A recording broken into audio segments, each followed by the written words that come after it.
ત્યાંથી નથી આવે. કોણ છે માડી? એ પ્રભા માડી છે. એમને આગળ પાછળ મતલબમાં કોઈ નથી ને, જે દીકરો છે ને તે સાવ મગજથી થોડો ઓલો છે અને માડીની પણ હાલત સાવ એવી છે. તમારું નામ શું? મારું નામ આશીષભાઈ પ્રજાપતિ. આશીષભાઈ પ્રજાપતિ. આશીષભાઈ પ્રજાપતિ. આ કયું ગામ છે? આ શોભાવડ ગામ છે. શોભાવડ. આ શોભાવડ ગામ છે. અહીંયા જ રે, ખોલો ને.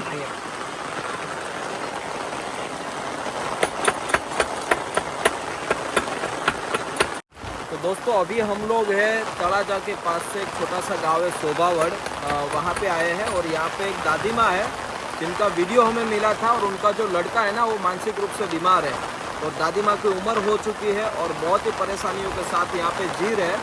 अभी बारिश बहुत ही है, आप देख सकते हो मेरे पीछे, और बारिश की वजह से बहुत ही तकलीफ हो रही है. तो चलिए ठीक है, इंसानियत के नाते थोड़ा प्रयत्न करते हैं, शायद कुछ बेहतर करने की कोशिश करते हैं. भाई अभी दरवाज़ा खोलने का प्रयत्न कर रहे हैं क्योंकि दादी माँ अकेले हैं. ये क्या नाम है भाई आपका? देवा भाई.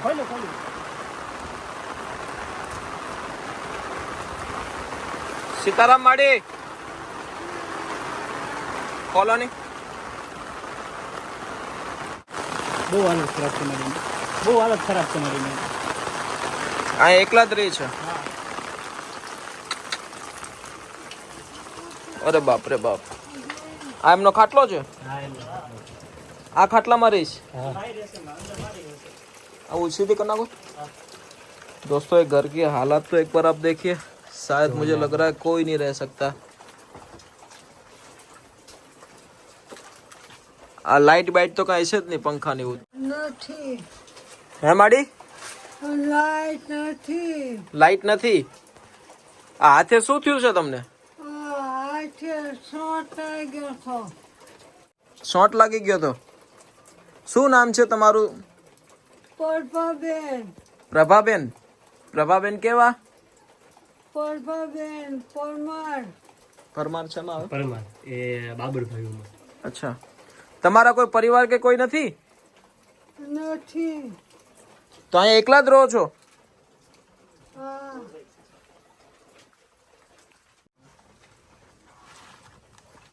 હા, આમાં તો બધું શું કહેવાય, આમ બધું તૂટી જ ગયું છે. આમ જોવો નહીં, કઈ ઘર જેવું વધ્યું જ નથી આમાં.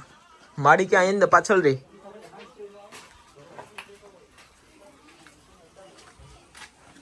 માડી અહીંયા રહી?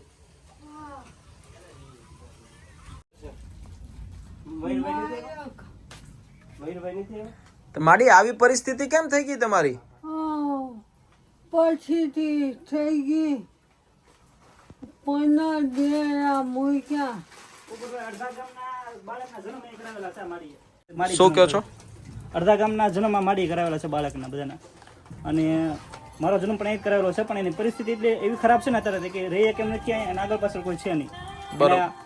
ભાઈ ની બધા છે હુયાણી કહેતા હતા. હા, એ હુયાણી કહેતા, હુયાણીનું કામ કરતા હતા માડી. બરોબર. પણ અત્યારે બહુ પરિસ્થિતિ ખરાબ છે, આગળ પાછળ કોઈ છે નહીં. તો આડોશી પાડોશી બધા ધ્યાન રાખે છે, પણ ભાઈ તે મગજના તીર એવી રીતના છે કે ક્યારેક મગજ સારો થઈ જાય, ક્યારેક ખરાબ થઈ જાય. ક્યાં છે ભાઈ? ક્યાં? હવારના નીકળી જાય, રાત્રે આવે પછી દિયાતને. અત્યારે ક્યાં છે? અત્યારે મોવા છોકરી. મહુવા. મોવા છોકરી ત્યાં જ બેઠો. આપતે તળાજા ત્યાં જ.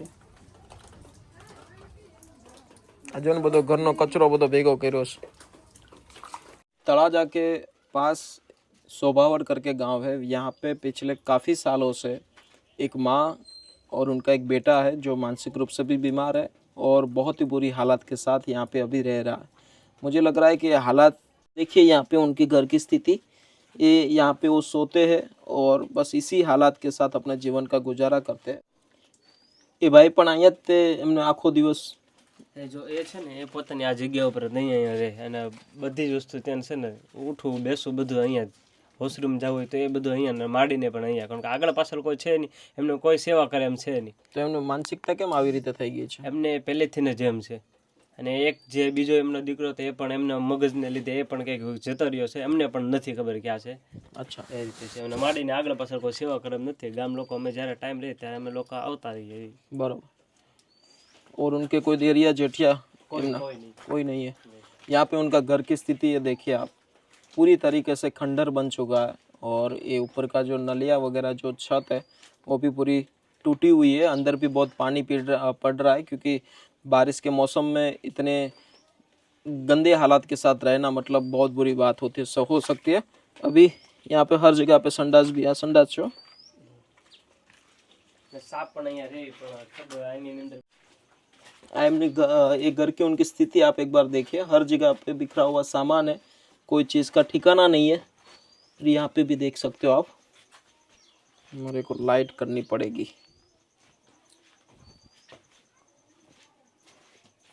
पहला अभी जो भाई बता रहा था, आप आ जाओ ना भाई। अभी जो एक भाई थे वो बता रहे थे कि भाई जो दादी माँ है, जिन्होंने पहले के टाइम में क्या था, जब प्रेग्नेंट लेडीज होती थी तो उनको डिलीवरी के वक्त बहुत ही प्रॉब्लम हो, पहले हॉस्पिटल की कोई सुविधा इतनी थी नहीं, तो क्या होता है कि गांव में ऐसी कोई महिला होती थी जो ऐसे प्रेग्नेंट लेडी को मतलब बच्चा जन्मते वक्त वो मदद करते, तो उसको सुयानी कहते हैं। तो वो दादी माँ के पास इतना हुनर है कि वो उनके टाइम में मतलब कि काफ़ी सारे बच्चों का जन्म उनके हाथों से किया है एज अ डॉक्टर।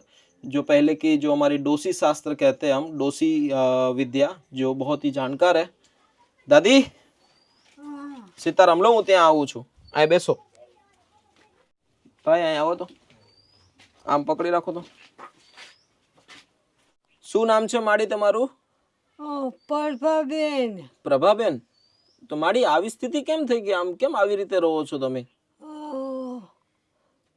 સ્થિતિ આવી પરિસ્થિતિ કેમ થઈ ગઈ? પરિસ્થિતિ થઈ ગઈ। પહેલા શું કામ કરતા તમે? પેલા હુવાણ્યું સુવાણનું કામ કરતા હતા, બરોબર। કેટલા છોકરાઓને જન્મ આપ્યો છે તમે અત્યાર સુધી? 15 છોકરા છોડ્યું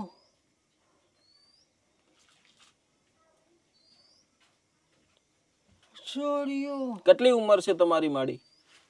ઉંમર 45 વર્ષ।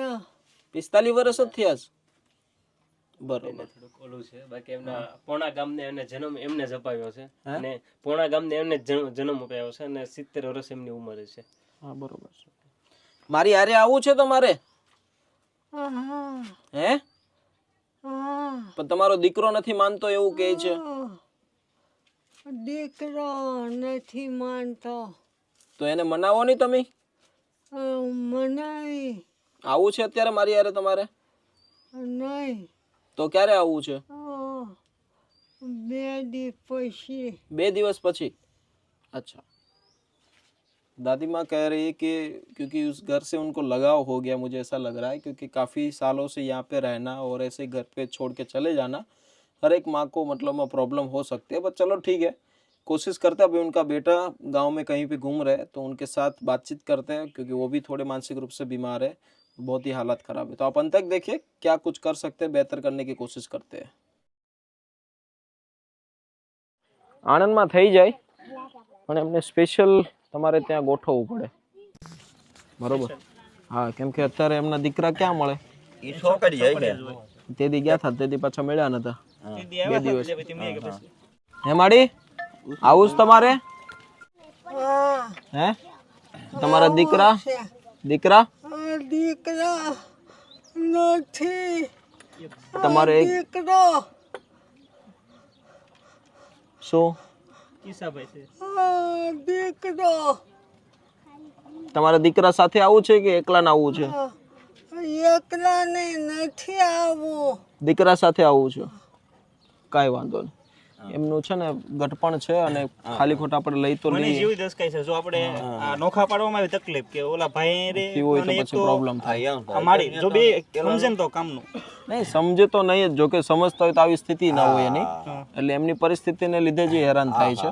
પણ ઠીક છે, આપણો આણંદમાં જે આશ્રમ છે ને, તો પેલા ભાઈ આવે ને ત્યારે વ્યવસ્થિત ગ્રામના સરપંચ 2-5 ભેગા થઈ પછી ગાડીની વ્યવસ્થા ના થાય તો કહેજો, તો આપણે કંઈક કરશું, બરોબર? તો એને ત્યાં આણંદમાં બે હારો રે કેવું થઈ હા એવું કરશું કંઈક। પેલા એવી ભાઈનો મને વિડીયો જ નથી મળ્યો, એ ભાઈ કોણ છે? એમ હા પાડે છે, પણ તમે કેમ થાય જીવ પછી એનો જીવ છોકરામાં જો ને તો કઈ કામનું નહીં ને। તકલીફ થઈ જાય, એલા ઓછું તાકે મારા છોકરા કાંઈ વાંધો નહીં। અત્યારે અમે એક વિડીયો મૂકીએ છીએ, કદાચ એના કોઈ રિશ્તેદાર કે કોઈ કદાચ ઓળખતા હોય। ભાભીને મેં ફોન કર્યો હા। તો કે અમારાથી શું કરીએ હવે મેમ, તમારે ના કામે આવે પાછા ઈ.